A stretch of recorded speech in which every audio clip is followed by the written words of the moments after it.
Olá, que a graça e a paz de Cristo Jesus, o Senhor, esteja com você, com toda a sua família. Eu sou Clésio Ribeiro e hoje, para a glória de Deus, vamos para mais uma reflexão da Palavra de Deus. Antes de mais nada, eu quero agradecer a você que tem prestigiado esse canal. Embora pequeno, você tem sido fiel, tem ouvido essas palavras aqui. E eu tenho certeza que Deus vai abençoar a sua vida e a minha também. Pode ter certeza disso, seremos abençoados, vamos crescer na graça e no conhecimento. Você que ainda não é inscrito, se inscreva nesse canal para receber as atualizações diárias. Todos os dias tem mensagem, tem reflexão.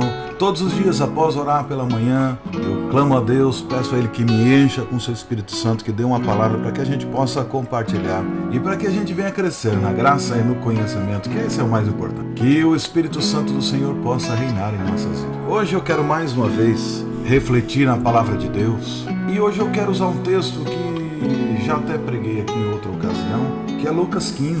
Eu vou falar sobre a parábola do filho perdido, mas de novo, porque a palavra do Senhor se renova a cada manhã e cada vez que a gente lê sempre tem coisas novas e Deus ele sempre nos mostra uma nova perspectiva sobre algo que pode fazer a diferença na minha, na sua vida, porque Ele é Deus. Lucas 15, eu vou ler a partir do verso 11. E Jesus disse ainda: um homem tinha 2 filhos. Certo dia o moço disse ao pai: Pai, quero que o Senhor me dê agora a minha parte da herança. E o pai repartiu os seus bens entre os 2. Poucos dias depois, o filho mais moço juntou tudo que era seu e partiu para um país que ficava muito longe. E ele viveu uma vida cheia de pecado e desperdiçou tudo o que tinha. O rapaz já havia gastado tudo quando houve uma grande fome naquele país e ele começou a passar a necessidade. Então procurou um dos moradores daquela terra e pediu ajuda, e este o mandou para sua fazenda a fim de tratar de porcos. Ali com fome, ele tinha vontade de comer o que os porcos comiam, mas ninguém lhe dava nada. Caindo em si, ele pensou: quantos trabalhadores do meu pai têm comida de sobra e eu estou aqui morrendo de fome. Vou voltar para a casa do meu pai e dizer: Pai, pequei contra Deus e contra o Senhor, e eu não mereço mais ser chamado de seu filho. Me aceite como um dos seus trabalhadores. Então saiu dali e voltou para a casa do pai. Quando o rapaz ainda estava longe de casa, o pai o avistou e, com muita pena do filho, correu e abraçou e o beijou. E o filho disse: Pai, pequei contra Deus e contra o Senhor, e não mereço mais ser chamado de seu filho. Mas o pai ordenou aos empregados: depressa, tragam melhor roupa e vistam nele, ponham um anel no dedo dele e sandálias nos pés. Também tragam e matam um bezerro gordo. Vamos começar a festejar, porque esse filho estava morto e viveu de novo. Ele estava perdido e foi achado. E começaram uma festa. Enquanto isso, o filho mais velho estava no campo. Quando ele voltou e chegou perto da casa do pai e ouviu a música e o barulho da dança, então ele chamou o empregado e perguntou: o que é que está acontecendo? O empregado respondeu: o seu irmão voltou para casa vivo e com saúde. Por isso o pai mandou matar o bezerro gordo. O filho mais velho ficou zangado e não quis entrar. Então o pai veio para fora e insistiu com ele para que entrasse, mas ele respondeu: faz tantos anos que trabalho como um escravo para o Senhor e nunca desobedeci a uma ordem sua. Mesmo assim, o Senhor nunca me deu nenhum cabrito para eu fazer uma festa com os meus amigos. Porém, esse seu filho desperdiçou tudo o que era do Senhor, gastando dinheiro com as prostitutas. E agora ele volta e o Senhor manda matar o bezerro gordo. Então o pai respondeu: meu filho, você está comigo e tudo que eu tenho tudo que é meu é seu. Mas era preciso fazer esta festa para mostrar a nossa alegria, pois esse seu irmão estava morto e viveu de novo. Ele estava perdido e foi achado. Queridos, que linda parábola. Isso se trata de uma parábola que são contadas em 3 histórias. Jesus ele começa a contar a história da ovelha perdida, da dracma perdida e do filho perdido. Nós temos aqui inúmeras interpretações, inúmeras lições que podemos tirar dessas 3 histórias que foi contada em uma parábola só. Mas hoje eu quero aqui parar para refletir somente sobre esse filho que ele saiu de casa, que ele pediu o seu dinheiro ao seu pai, que não deveria ser dele ainda, mas mesmo assim o pai o dá, porque o pai ainda estava vivo. Não existe herança se o pai ainda está vivo. Mas mesmo assim o pai deu para ele, para mostrar: olha, o que eu tenho é seu, toma aqui, pega e vai embora. E esse filho foi. Mas ele viveu a sua vida de uma forma desregrada. ele não havia controle financeiro, ele não sabia o que fazia com o dinheiro, ele não sabia administrar os seus bens. E quando veio a fome, porque isso sempre vem, os dias bons e os dias maus vêm na vida de todo mundo. Ele já tinha gastado todos os seus bens, ele não tinha mais. E ele começa a procurar. E ele vai procurar emprego, ele vai pedir ajuda aos seus amigos, ninguém dá. E Lucas capítulo 15, verso 16, diz que ali com fome, no capítulo 15, no verso 16, diz assim: e ali com fome, ele tinha vontade de comer o que os porcos comiam, mas ninguém lhe dava nada. Queridos, olha só que situação. Para um filho que tinha tudo, para um rapaz que pegou a sua herança e que foi embora, quando chegou a fome, que ele já tinha gastado tudo, que ele perdeu tudo que ele tinha, e ele foi procurar um amigo para pedir ajuda, o que o seu amigo fez para ele? Colocou ele para cuidar de porco. Se tratando de judeu, judeu não cuida de porco, judeu não come porco, judeu não negocia porco, não vende porco. Porco para eles é um animal imundo, ele sequer tem em sua cidade. Como ele estava em outro país, ele foi colocado para cuidar de porcos.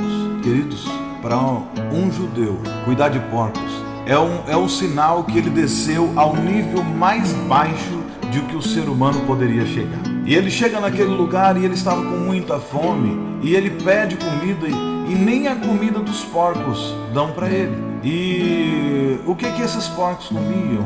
Eles comiam aquelas grandes várzeas chamadas de alfarroba. Aquelas sementes, a casca da semente, ele sentia, estava com tanta fome que até aquilo ele queria comer, não precisava nem cozinhar, do jeito que estava, ele só precisava encher o estômago, porque estava com muita fome, e nem daquilo ninguém dava. Por quê? Porque assim, quando você tem tudo, todo mundo está ao teu lado, as pessoas querem estar com você, mas quando você não tem nada, todo mundo corre. E olha que coisa interessante, esse filho, ele estava na casa do pai, ele achava que o pai não sabia mais administrar as coisas, ele achava que ele era autossuficiente, ele se achava no direito de pegar todos os seus bens e de administrá-lo e de vivê-lo e de ser feliz, porque ele precisava ser feliz. Não tem como, eu também preciso ser feliz, não dá para viver mais sob a sua tutela, não dá mais para viver seguindo as suas ordens, porque o Senhor é muito, eu não sei, eu não posso nem ser a palavra certa a dizer, mas a única coisa que eu sei é que o Senhor controla tudo que eu vou fazer. Se eu ficar dando opinião, e eu quero viver a minha vida, eu já sou maior, eu já sei o que devo fazer. Isso parece muito que todos nós fizemos no nosso passado, não é mesmo? Todos nós já achávamos donos dos nossos narizes. Eu achava que era dono do meu nariz, meu pescoço já estava duro, já podia sair, já podia resolver todas as coisas. Vou conhecer o mundo. Eu vou conhecer o mundo e eu, diferentemente do que o Senhor pensa, eu vou lá e eu vou resolver todas as coisas. Eu vou conseguir voltar, eu vou mostrar para vocês, eu vou mostrar para todo mundo que eu vou obter sucesso. E é possível, querido, é possível que a pessoa vá pelo mundo e que ele obtenha sucesso. É possível. A palavra de Deus diz: ensina o teu filho com o caminho que deve andar, quando ele crescer ele não vai se desviar dele. Se esse filho tivesse sido ensinado o caminho, certamente, quando ele crescesse, ele não ia se desviar dele. Ele ia pegar os seus bens, ia sair da casa do pai, ele ia empreender e ele ia obter sucesso. Mas não foi o caso. Esse texto aqui diz que ele vivia sob a tutela do pai, ele pega todos os seus bens, ele vai e ele começa a viver dissolutamente. Ele viveu uma vida cheia de pecado e desperdiçou tudo o que tinha. Você já deve ter visto isso. O desperdício faz parte da natureza humana. Eu costumava dizer com meus amigos que, de um passado um pouco distante, que quando você vai num bar, existe 3 tipos de pessoas. Quando o cara bebe, o homem bebe, isso não serve para a mulher também. Eles viram 3 tipos de pessoas. O homem, uns viram bravo, outros ficam ricos e uns viram uma outra espécie de homem. Que não vem o caso aqui, porque eu não vou nem falar, porque eu não quero ter meu canal do YouTube bloqueado de novo. Mas esse rapaz, ele com certeza virou uma das 3. Aquele que virou rico, que ele tem dinheiro, ele compra tudo, compra até o bar para mandar fechar, só para mandar o garçom embora que não atendeu direito. Eu sou rico, eu tenho dinheiro, o que você quer? Toma, tá aqui, paga. Porque assim, venhamos e convenhamos, a gente quando começa a achar que nós estamos bem financeiramente, a gente acha que pode comprar tudo, pode pagar tudo e que qualquer pessoa vale o que tem no bolso. Se você não tem nada no bolso, você não vale muito. É assim, a juventude é assim, a juventude é afoita. E esse rapaz jovem fez isso. Ele viveu uma vida dissolutamente, ele viveu uma vida sem administração, sem regras. E sem regras, queridos, nós não conseguimos chegar muito longe. Mas tem uma coisa, depois dele gastar todas as coisas, como a vida é cíclica, Todo mundo tem um dia que está por cima, outro dia que está por baixo. A economia ela é assim, tem uma época que está voando, está tudo muito bem. Como foi depois dos anos 94, 95, 96, 97, 98 até 2002, foi um momento que o brasileiro esqueceu que era passar fome, começou a ter o frango na mesa, depois veio a picanha, veio outras coisas, porque assim, depois que a moeda, depois que entrou o Plano Real no Brasil, que teve aquela valorização econômica, que os salários começaram a ter um pouco mais de dignidade, que as pessoas conseguiam comprar uma compra para o mês, nós esquecemos o que era passar fome, porque a década de 80 e o começo dos anos 90 foi difícil aqui no Brasil. Quem é desse tempo lembra, era difícil ter dinheiro para esbanjar. Normalmente a gente tinha um par de tênis e comprava ele, só comprava o outro quando aquele já estava completamente arrebentado. Calça jeans a gente tinha duas, quando muito três, e elas já eram surradas. Assim era a vida aqui no Brasil. Mas imagina se eu fosse filho naquela época, eu pegasse todos os meus bens, saísse, a primeira coisa que eu ia fazer era sem administração. Agora eu quero ter tanto tênis que eu posso, vou lá e compro um monte. Compro um monte de roupa, compro um monte. Só que bens materiais, ele é novo hoje, daqui 3, 4 anos já é velho, já não vale mais nada. E o dinheiro? O dinheiro se foi. Que belo investimento. Muitas vezes as pessoas acham que esse irmão aqui, ele gastou todo o dinheiro com prostitutas e com bebida.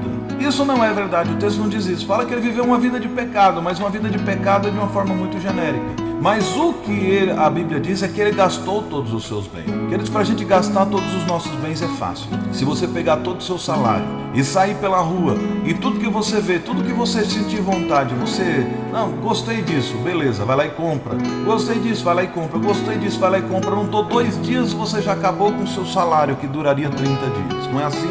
Foi assim com esse rapaz. Foi assim com esse rapaz. Eu não consigo acreditar que Jesus usaria um exemplo tão baixo. Porque a parte mais baixa, esse rapaz chegou quando ele gastou todos os seus bens. Quando ele não tinha mais nada, ele teve que se submeter a uma vida de pecado, a uma vida de alguém que está completamente longe de Deus, porque ele teve que ir lá cuidar de animais que eram imundos, que ele sequer poderia estar junto, mas lá estava ele dentro do chiqueiro. Mas observe uma coisa, que foi ali, a transformação desse jovem, do filho pródigo, aconteceu ali, dentro do chiqueiro. A transformação do filho pródigo aconteceu e aconteceu lá dentro do chiqueiro, quando ele se viu decepcionado com os antigos amigos, que na necessidade deles não lhe dava ajuda, como está escrito em Lucas 15:16. A transformação do pródigo aconteceu quando ele se decepcionou com essas pessoas, com os antigos amigos, que na necessidade dele não lhe deram nada. E quando ele foi pedir, a única coisa que alguém pôde fazer foi dar o pior emprego que era possível para alguém da linhagem dele. Queridos, o que a gente pode entender, que na nossa vida, uma pedagogia muito importante para que a gente tenha grandes lições é a decepção. A decepção, ela pode ser o início de uma mudança na vida de todas as pessoas. Todos nós passamos por decepção na vida. Isso é inegável. Todos nós nos decepcionamos com alguém. Um filho decepciona quando ele acha que o pai é o herói e descobre que não é herói. Nós nos decepcionamos com os nossos pais, com os nossos amigos, com os nossos chefes, com os trabalhos, dos sonhos. Muitas vezes nós temos o sonho de comprar aquele carro é nosso, é meu sonho, eu vou comprar, daí você compra, e o carro é uma tremenda de uma lata velha, cheia de problema. O que era teu sonho virou pesadelo. Daí você tem um amigo que você deposita toda a confiança nele, ele é invejoso, ele gosta de espalhar fofoca sobre você, ele gosta do que é seu, ele quer ter o que você tem, e daí você se decepciona com ele. Queridos, a decepção é a maior pedagoga. A decepção é o melhor curso que nós podemos fazer para a vida. Quando nós nos decepcionamos com algumas coisas, a nossa vida pode ser mudada a partir disso. Algumas pessoas, ao passar por decepções, adoecem. Algumas pessoas, depois de serem decepcionadas e feridas por algumas pessoas, elas dizem: eu nunca mais vou confiar em alguém, eu nunca mais vou confiar em amigos, porque eu já fui muito ferido. Eu lembro, alguns anos atrás, quando eu estava fazendo um curso de inglês, que os cursos de inglês eles costumam ser uma turma pequena, 3, 4, no máximo 5 pessoas. E isso, quando eu estava fazendo aquele curso, já tem mais de 10 anos. Uma pessoa da sala, ela entrava muda e saía calada, ela não gostava de conversar com ninguém, estava sempre de...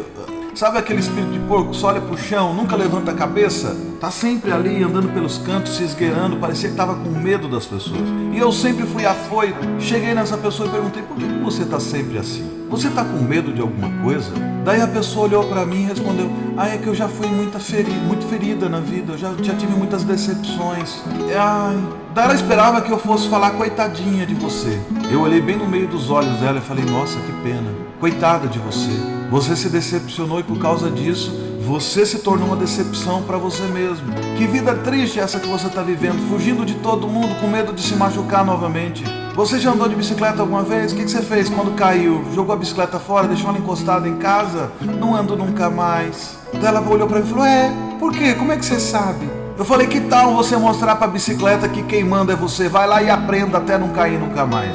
Que tal você voltar a ter relacionamento, se relacionar com pessoas, levantar a cabeça e mostrar para as pessoas que você pode ser cascuda, e quando a pessoa te decepcionar, você falar para ela: olha, eu já não esperava nada mais do que isso de você.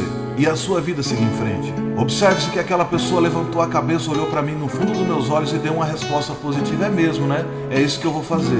E eu saí e fui tomar um café. Quando eu cheguei na sala de aula, ela tinha mudado a postura. Ela estava falando mal de mim. Disse que eu era muito arrogante, que eu gostava de me meter na vida dos outros. Pelo menos ali naquele momento em que ela revelou a decepção dela, eu pude dar para ela o direito, mostrar para ela que pelo menos mal de alguém ela poderia falar também, desde que ela saísse daquele chiqueiro em que ela estava vivendo. Porque é isso, as decepções ela pode adoecer as pessoas, e normalmente aquele que vai levar cura nunca é uma pessoa bem vista, porque você vai estar tirando a pessoa da zona de conforto. Ela criou uma zona de conforto ali, que se ninguém se aproximar dela, se ninguém chegar perto dela, ela nunca mais vai ser ferida novamente. Porque as pessoas decepcionam. As pessoas nos decepcionam. É fato. Seus pais se decepcionaram. Lembra quando você tomou aquela surra que você achava que não merecia, porque na verdade você merecia? Lembra aquele não que tua mãe te deu? Lembra aqueles nãos que você recebeu na vida? Foram esses nãos que te capacitaram a chegar onde você está hoje. Então para de reclamar dos nãos e começa a contar os sims que a vida te deu. Porque é isso, as decepções, elas podem ser excelentes pedagogas pra gente. Ela pode nos dar grandes lições. Ela pode nos ensinar. Como no caso do filho pródigo, ele se decepcionou com os amigos e ele foi parar dentro de um chiqueiro. Porque ele tinha dinheiro, ele ajudou todo mundo, mas quando o dinheiro dele acabou, todo mundo falou: agora esse é problema seu, o que eu tenho é pouco, não dá para dividir. Você não, você tem de onde recorrer, eu não tenho. E observe que esse rapaz, ele poderia ter parado, ficado lá adoecido. Mas existem pessoas que quando sofrem decepções, elas crescem e resolvem mudar o status quo. Elas resolvem mudar de estágio. Eu já contei que quando eu era novo, que eu estava estudando, eu passei uma vida difícil no começo da minha vida. Década de 80 não foi fácil para ninguém, no início dos anos 90 não foi, e o final dos anos 90 para minha família também não foi muito fácil, foi difícil. No entanto, quando estava terminando os anos 90, eu estava já na segunda fase do colégio, eu estava estudando muito afinco mesmo, porque eu queria prestar vestibular. E o professor da sala perguntou: quem aqui vai estudar? Quem vai prestar vestibular? E umas 3 pessoas da sala levantou a mão, mas eu fui o primeiro deles. Eu levantei a mão imediatamente. Naquele momento a sala inteira riu de gargalhar. Daí o professor ficou perguntando: mas por quê? Por que vocês estão rindo? Falou: olha, professor, fala outra, né? O Clésio é um palhaço, como é que ele vai estudar? Por quê? As pessoas estavam baseando pela condição de vida que eu tinha naquela época, que era inferior a delas. Muitas vezes eu não tinha dinheiro para comprar um caderno para ir para a escola. Eu tinha que trabalhar, pegar material reciclável, vender um sorvete, fazer aquilo, lutar, não sei o quê. Só que acontece, eu já estava adaptado àquele tipo de vida. Naquela época eu já sabia que qualquer coisa que eu fizesse já era melhor que nada. Se eu quisesse estudar, eu ia ter que trabalhar, e pelo suor do meu rosto eu iria conquistar. Só que as outras pessoas que levantaram a mão naquele momento nunca mais levantaram a mão, porque eles ficaram com medo. E os outros professores que perguntaram quem vai prestar vestibular, só eu levantava a mão. E eu tinha que motivar aqueles meus colegas a levantarem a mão também. Eles não levantavam por medo. Por quê? Porque riram. A sala riu. E eles tinham medo que rissem deles também. Existem pessoas que quando passam por decepções travam, adoecem, ficam paradas.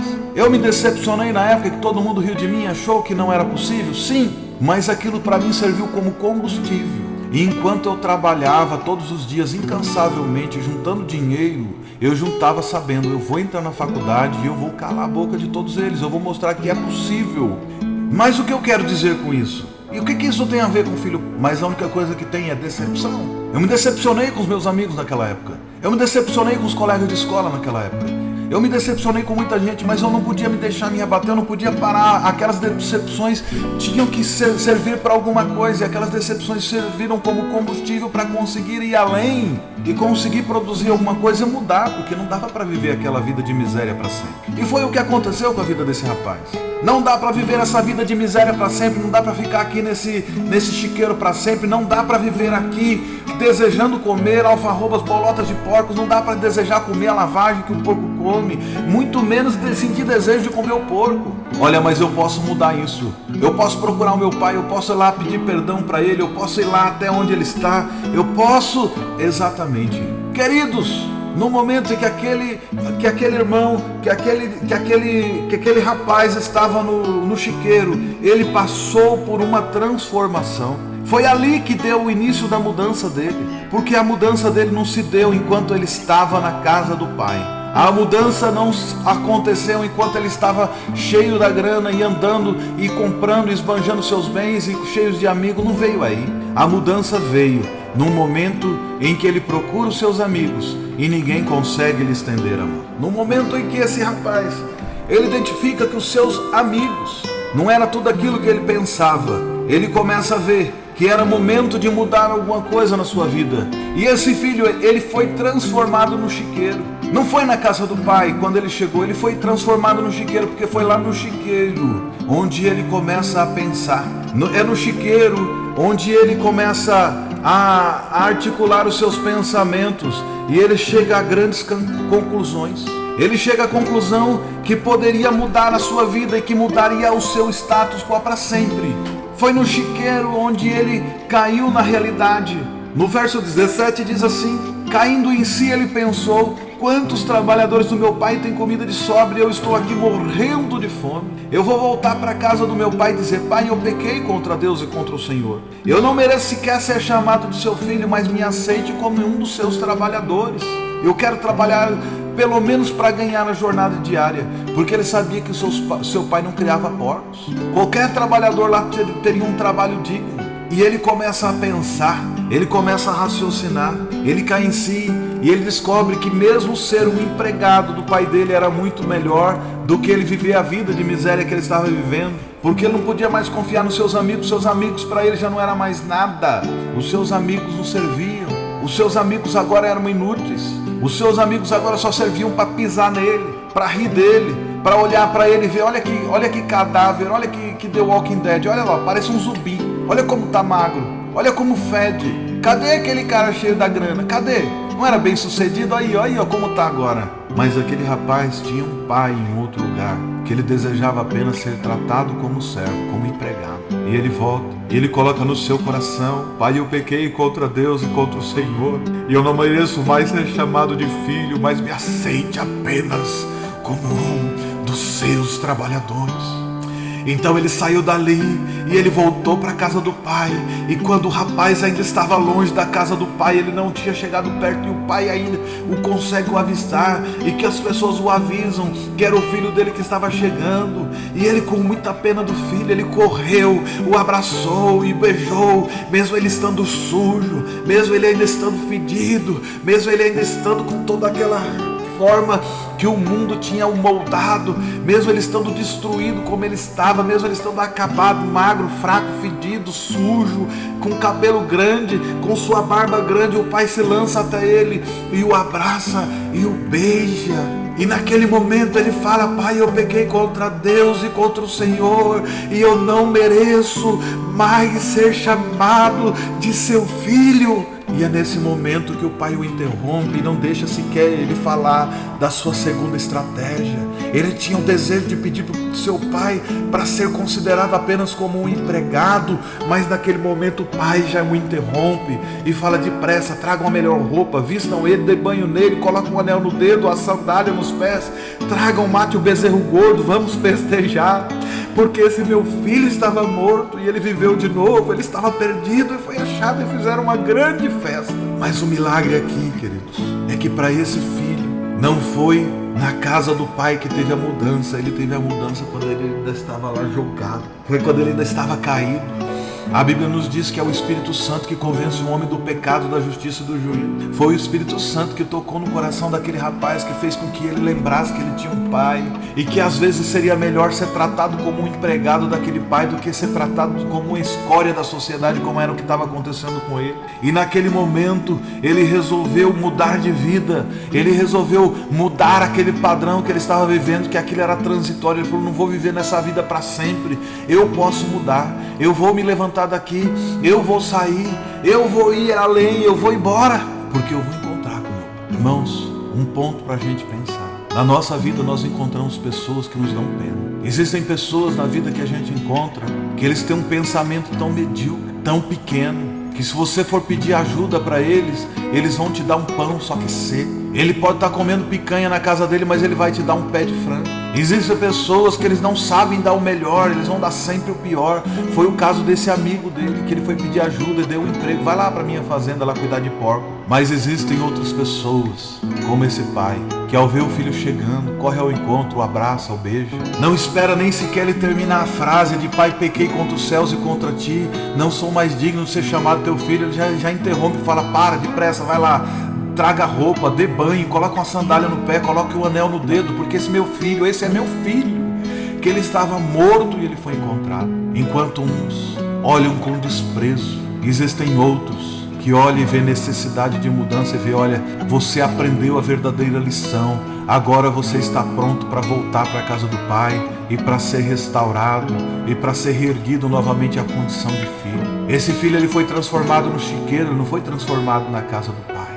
Da mesma forma, queridos, nós podemos enxergar que na igreja tem muitas pessoas que estão ali, eles não são transformados, porque não é na igreja que é transformado. A pessoa é transformada quando ainda ele está lá fora, sendo pisado, moído, escarrado, cuspido, humilhado.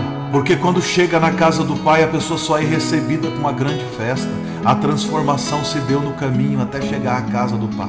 Esse rapaz foi transformado no chiqueiro quando ele caiu em si. Quando ele, caindo em si, ele disse: os empregados do meu pai têm uma vida melhor do que a minha. Então eu vou levantar-me e eu vou até a casa do meu pai, eu vou clamar a ele, eu vou falar: pai, eu pequei contra os céus e contra ti, eu não sou digno de ser chamado teu filho, mas me faz como um dos seus trabalhadores, me paga apenas um salário diário para eu trabalhar para o Senhor. Não é a religião que transforma. Você pode estar em inúmeras religiões aí, inúmeras placas de igreja, que não vai te transformar. O que te transforma é quando você chegar ao estágio mais baixo, quando você vê que não tem mais saída, que um mundo que parecia ser seu amigo, ele só quer te destruir. Queridos, põe uma coisa na tua cabeça: você que é filho, você que é predestinado, você que Deus já escolheu você para ser um dos filhos dele. Por mais que você caia, por mais que você ande por aí achando que o mundo é teu amigo, o mundo não é teu amigo. Eles querem te destruir, eles querem rir de você, eles querem acabar com você, eles querem te ver numa situação deplorável, como este filho desse que foi parar no chiqueiro e que ele não tinha o que comer e ele desejava comer a comida dos porcos, e nem isso lhe davam, nem a comida dos porcos. Mas acontece que é nesse momento que vem a transformação. Quando você se vê só, quando você vê que não tem mais alegria, que não há mais motivo para viver naquela situação, que não há mais motivo para você se encontrar naquele lugar. É momento de você dar as costas e abandonar todas essas falsas amizades. É momento que você tem que descobrir que não dá mais para você andar com essas pessoas, que você precisa procurar um outro povo que te dê uma oportunidade, que olha para você e vê que você ainda está na condição de filho, apesar do estado em que você chegou. E é nesse momento que você tem um choque de realidade e você decide buscar o Pai.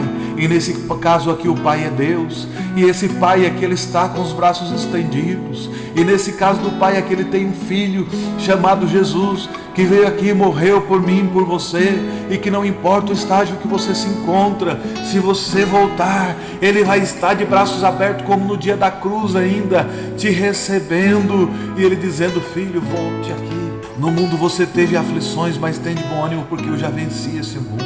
eu já morri por você, e você não precisa mais viver nessa vida de miséria, você não precisa mais viver nessa vida de engano, você não precisa mais viver nessa vida de tristeza, você não precisa mais viver nessa vida de decepções. Agora você tem um Pai que zela por você, agora você tem esse Filho aqui, chamado Jesus, que vai te restaurar, que vai colocar em você uma nova roupa, que vai colocar um novo cântico na tua boca, que vai colocar um anel no dedo de embaixador, que vai te comissionar para uma nova missão, para você ir pelos campos e valados resgatar homens como você, que estava caído e perdido.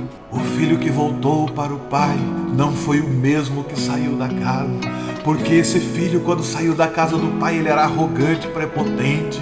Ele chega até o pai e fala: pai, me dê os meus bens, que eu quero viver a minha vida do meu jeito. Mas quando ele volta para a casa do pai, ele volta com o seu coração dilacerado. Pai, eu não sou sequer mais digno de ser chamado teu filho, me perdoe, me perdoe, me perdoe. E voltar para a casa do pai com esse coração quebrantado, contrito, exige muita coragem, exige muita força, porque para ser pescoço duro e falar que ele podia viver a vida do jeito que ele queria, que ia tudo dar certo, que ele ia viver os sonhos dele, que ele ia conseguir realizar todos os seus desejos, era muito fácil. Mas voltar para a casa do pai depois de ter perdido tudo, depois de ter uma vida quebrada e dilacerada, exige força, exige coragem. Meu amigo, você que está perdido, que acha que não tem mais força, que acha que não tem mais coragem, que você acha que não consegue voltar para a casa do Pai, eu quero te dizer uma coisa: é o Espírito Santo que te capacita. No momento que você decidir voltar, no momento que você decidir pedir perdão ao Senhor, mesmo que você diga: eu não sou mais digno, mesmo que você chegue a dizer: eu não sou mais digno de ser chamado teu filho, quando você começar a dar o primeiro passo, o próprio Pai vai se levantar e vai correr na tua direção. É o próprio Pai que vai correr na tua direção, que vai te abraçar, vai te dar um banho de graça, vai te beijar, vai colocar uma nova roupa. Ele vai trocar essa tua roupa imunda por uma veste branca. Ele vai colocar o selo, o anel no dedo, o selo do Espírito Santo. Ele vai te selar com o Espírito Santo, e a tua vida não vai ser mais a mesma. E quando você chegar, todo mundo vai comemorar e vai festejar, porque você um dia já esteve morto, mas foi encontrado.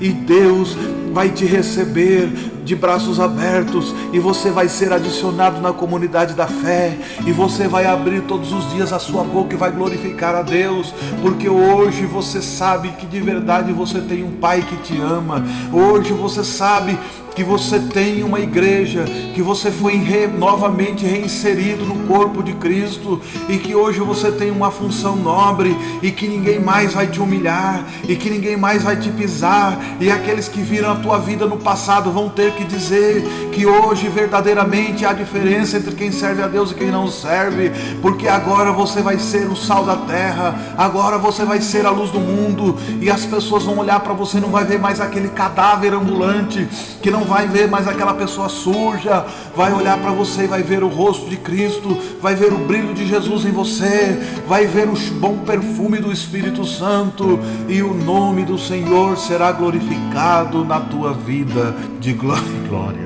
Queridos, há motivo para você mudar. Você tem motivo. Não dá mais para viver essa vida que você tem vivido, mas Deus, Ele está de braços abertos te esperando. Volte à casa do Pai, volte à casa do Pai, volte correndo, que Ele não vai te tratar como um dos jornaleiros, Ele não vai te tratar como um dos seus empregados, Ele vai te tratar como filho. E é essa a grande sacada do Evangelho.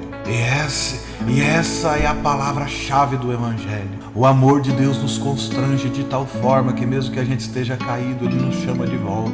Volte, que ainda tem uma vaga para filho. Ainda tem uma vaga. A tua cadeira ainda está aqui. O teu lugar ainda está aqui. Você pode voltar e não vai ser igual ao que era antes, porque hoje você vai ser muito melhor. Porque hoje você terá gratidão. Você será grato pelo milagre de ser chamado filho de Deus. Volte correndo, porque ainda há tempo. Que Deus abençoe você e que você seja recebido de braços abertos na comunidade. Em nome